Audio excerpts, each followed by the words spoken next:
The students of GVV engross themselves in academic as well as non-academic spheres simultaneously, where they are trained to adopt their hobbies as their profession through co-curricular activities. One such example of culinary art adopted and then emerging as an entrepreneur is the pride of GVV and inspiration to women entrepreneurs in our alumni, Gitika Jain. So Gitika, how are you? I'm good. हम आज आपसे ये जानना चाहते हैं कैसे आपने एक एंटरप्रेन्योर बनने के बारे में सोचा और कैसे ये चीज़ें डिसाइड की, वो भी इतनी कम एज में। सर ये सारी चीज़ें लाइक इनिशियली स्कूल से स्टार्ट हुई थी. Okay. Like I was in 6th standard जब मैंने एडमिशन लिया, और बीइंग एन एवरेज स्टूडेंट मुझे नहीं पता था कि मैं स्टडीज़ प्लस करिकुलम एक्टिविटीज़ में इतना इन्वॉल्व हो पाऊँगी. स्कूल में टीचर्स का सपोर्ट बहुत था कि सिर्फ स्टडीज़ ना करते हुए you should go with your culinary arts and everything. Okay. So I was in 11th standard. तब हमारे स्कूल में फायरलेस कंपटीशन हुआ था पहली बार. तो तब I took the competition, part in the competition, and I got first position. And थोड़ा सा ऐसा कन्फ्यूजन था कि फर्स्ट पोजीशन आएगा या नहीं आएगा, और तब मुझे कुकिंग में बिल्कुल इंटरेस्ट नहीं था. It was the first time. Then teachers came, उन्होंने टेस्ट करा एंड एवरीथिंग, तो सब पसंद आया. तो वहाँ से थोड़ा सा लाइक कॉन्फिडेंस बूस्टअप हुआ कि इस लाइन में थोड़ा जाया जा सकता है. Then being an entrepreneur it's not about only knowing the field, like knowledge about the field. हमें leadership skills, management skills, decision making skills सब आनी चाहिए. तो वो जर्नी स्टार्ट हुई 12th में, when I was good in studies and parents were like completely focused कि आप पढ़ाई पे ज़्यादा ध्यान दो. एंड ऑन दैट टाइम हमारे स्कूल में हेड गर्ल की ऑडिशंस हुए थे. Okay.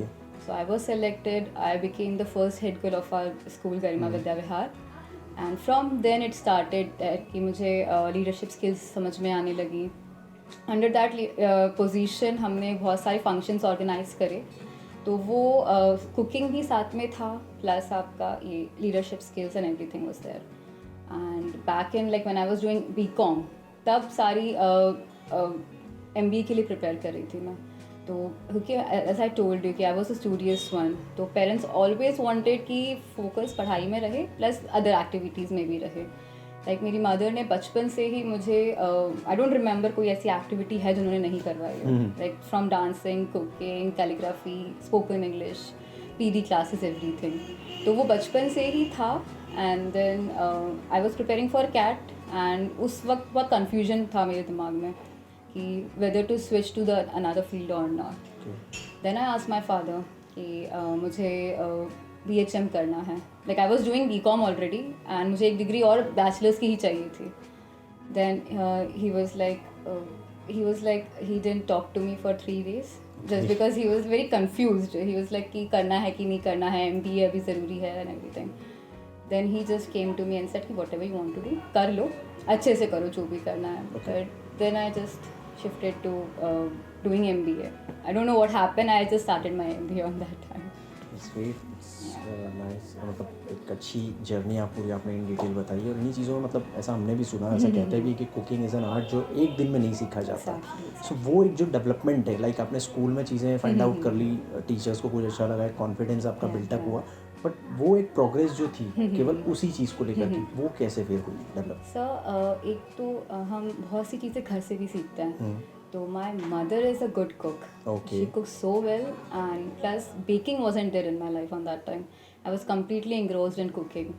And when I was in BCom, I took participation in most of the inter-college competition, like fireless competition. I've won few of them and lost few of them. So when I lost, I was like very disheartened कि मुझे नहीं समझ में आ रहा था कि अभी आगे करना भी चाहिए कि नहीं, पढ़ाई पे ही फोकस करें. तो कुकिंग वहाँ से इनबिल्ट होती चली गई. एंड प्लस वीकेंड्स रहते थे, तो घर पे I used to cook small things. तो वो कुकिंग धीरे धीरे करके प्रैक्टिस से होती चली गई. पढ़ाई भी साथ साथ में चली रही थी उसमें. तो I was like going on both the sides. Okay. And what were the obstacles and challenges that you faced during this journey? Basically, the major obstacle was that my degree, like I was doing MBA, and on that time corona हो गया था, तो major lockdown लग चुका था. तो तब मेरे पास ये था कि मैं जॉब करूं या मैं कुछ और करूं. तो लॉकडाउन में जॉब्स का कोई था ही नहीं इशू. तो I got my first cake, like baking order, cake का ऑर्डर.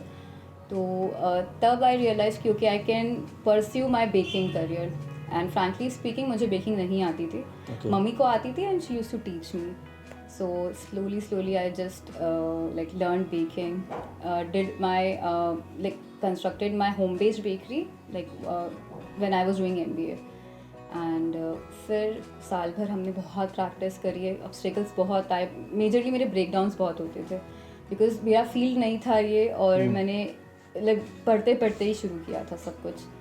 फिर उसके बाद हम जब लाइक ऑन फील्ड आए, लाइक 1 साल होम बेकरी करने के बाद we set up a shop. That was the major obstacle कि शॉप ओपन करने के 2 महीने बाद फिर से लॉकडाउन लग गया था. Okay. So it was a heart breaking situation for me because मैंने सिर्फ ओपन ही किया था just. But by God grace there was not a single day कि मैं घर पे बैठी हूँ. मैं घर पे थी but I was working. Like everyone was sitting home doing nothing but I was working. वो ऑब्स्टेकल कवर अप हो गया उससे. प्लस ये कि ऑब्स्टेकल्स में सर जैसे स्टाफ का चले जाना and everything, that was the common thing with me. So वो भी हुआ. प्लस कुछ कस्टमर्स ऐसे होते हैं जो कुछ ऐसी बातें बोल देते हैं तो उससे भी डिसहार्टनिंग हो जाता है. तो वो छोटे मोटे ऑब्स्टेकल्स तो आते ही रहते हैं लाइफ में. It's a part of your work. या it's a part of my life. अभी आगे आपका क्या फ्यूचर प्लानिंग है, क्या फ्यूचर गोल है, specially with the bakers table? Yeah, so future is that ki we are actually opening a bakery cum cafe now. Okay. After 2-3 months. Okay. At the same place? We are shifting like 2-3 colonies ahead. Okay. So it will be like a bakery and then a cafe. Okay. And with that we are actually starting manufacturing. कि हमें chocolates plus biscuits का manufacturing में भी हमने अपना registration ले लिया है. Okay. तो वो एक proper bakery and cafe hub type का create करने की इच्छा है. Like coming years we want to give franchisees. That's what our Okay. That's great. तो बिल्कुल आपका फ्यूचर प्लान भी पूरी तरह से रेडी है, आप क्या चीज़ें करना चाहते हैं. Exactly. So at last Kritika, being an rising entrepreneur, क्या एडवाइस देना चाहेंगे या क्या आप एक सजेशंस या कुछ मैसेज देना चाहेंगे हमारे व्यूवर्स को, जिससे वो भी कुछ अगर सोचते हैं जैसे आपने कुछ एक अलग चीज़ें अपने लिए चूज़ की है, इस तरह से अगर कोई स्टूडेंट सोचते हैं तो उनके लिए आपका क्या मैसेज है? सो द ओनली मैसेज जो मैं देना चाहती हूँ वो ये है कि school plays a very important role किसी भी बच्चे की करियर को डेवलप करने में. लाइक गरिमा विद्या विहार मेरे लिए ब्लेसिंग रहा है शुरू से, क्योंकि जब मैंने एंटर किया था उसके बाद से मेरी स्टडीज़ में इम्प्रूवमेंट और कलिनरी आर्ट्स जैसे हम कहते हैं को करिकुलम सब में ही इम्प्रूवमेंट बहुत रहा है. टीचर्स जैसे बहुत सारे ऐसे मेरे फेवरेट टीचर्स थे, उन्होंने हमेशा सपोर्ट दिया. प्रिंसिपल मैम, रमा मैम, उन्होंने हमेशा से ही मतलब पढ़ाई को ऐसा नहीं रखा कि सिर्फ पढ़ाई करनी है. मतलब करिकुलम स्कूल में शुरू से ही था. Football, badminton, fireless cooking, fashion show, green day, everything was there कि स्टूडेंट सिर्फ पढ़ाई पे ही फोकस ना करे, बाकी चीज़ों में भी रहे. लाइक बहुत से ऐसी स्टूडेंट्स भी थे जो सिर्फ पढ़ाई पे फोकस करते थे, बट मुझे हमेशा ही इनकरेज किया गया कि हम और भी दूसरी चीज़ों में इन्वॉल्व रहें. प्लस मैं व्यूअर्स को, स्पेशली पेरेंट्स को एडवाइस देना चाहूँगी कि give wings to your children, because उन्हें पढ़ाई के साथ साथ हमें और उनकी हॉबीज़ को भी डेवलप करना बहुत ज़रूरी है. On the same note students के लिए भी बहुत ज़रूरी है कि वो पढ़ाई को बैक स्टेप ना रखें. Education is very must. Plus हम अपनी हॉबीज़ के साथ भी वर्क ऑन कर सकते हैं आगे, ताकि दोनों चीज़ें साइमल्टेनियसली वर्क कर सकती हैं. And at last, I just want to invite you and the viewers to visit Baker's Table. Okay, that's great. गीतिका, बहुत अच्छा लगा आपसे बात करके, और हमें काफ़ी सारी चीज़ें आपकी जर्नी से भी ये सीखने को मिलती है कि साथ ही साथ आपका इंटरेस्ट जो पढ़ाई की तरफ भी रहा, उसके साथ में बीच में कहीं ना कहीं शायद कन्फ्यूजन्स भी क्रिएट हुए, पेरेंट्स का सपोर्ट आपको सही मिला, गाइडेंस भी सही मिला, बट उसमें कहीं ना कहीं आपका खुद का एक अच्छा डिसीजन था, जिस डिसीजन को आपने पूरी तरह से लिया अपने ऊपर और उसको फाइनल किया. फाइनलाइज करने के बाद आज अब the bakers table is a good name, हम भी जानते हैं रिनोन नेम है, और आपने जो फ्यूचर प्लानिंग ली उसके हम आपको बेस्ट ऑफ लक, हमारी से शुभकामनाएं हैं आपको कि आप अगर फ्रेंचाइज या इस मॉडल पे जा रहे हैं तो नॉट पैन इंडिया, हम चाहेंगे कि वो ग्लोबली भी उसी तरह से फेमस हो. तो thank you so much viewers, मिलते हैं अगले एपिसोड में. Thank you.